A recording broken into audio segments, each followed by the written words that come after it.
बिहार विधानसभा चुनाव को लेकर तारीखों का पता चल चुका है। अब यह मालूम हो गया है कि बिहार के विधानसभा चुनाव कब तक हो सकते हैं, किस तारीख में हो सकते हैं और कब कब मतगणना या मतदान हो सकता है। बिहार में इन दिनों चुनावी माहौल पूरी तरह से गर्म है। सभी पार्टियां चुनावी तारीखों का इंतजार कर रही हैं और ग्राउंड पर जी तोड़ मेहनत कर रही हैं।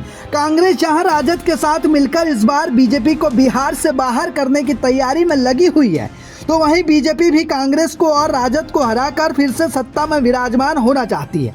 ऐसे में आप सभी की निगाहें टिकी है चुनाव के ऐलान पर। तो चलिए अब हम आपको बता देते हैं कि बिहार में चुनाव का ऐलान कब कब और कैसे कैसे हो सकता है। मीडिया रिपोर्ट्स के मुताबिक चुनाव आयोग अक्टूबर के पहले या दूसरे हफ्ते में बिहार विधानसभा चुनाव की तारीखों का ऐलान कर सकता है। इसके अलावा रिपोर्ट्स में यह भी बताया जा रहा है कि बिहार में चुनाव 15 से 20 नवंबर के बीच में हो सकते हैं। अब यह तारीख मतगणना की भी हो सकती है और मतदान की भी हो सकती है। वही खबर तो ये भी है कि इस बार मतदान 2 या 3 चरणों में हो सकता है। अब इस तरह से क्यों कयास लगाए जा रहे हैं कि अक्टूबर में चुनावों का ऐलान होगा और नवंबर में चुनाव हो सकते हैं, इसके पीछे की एक वजह हम आपको बता देते हैं।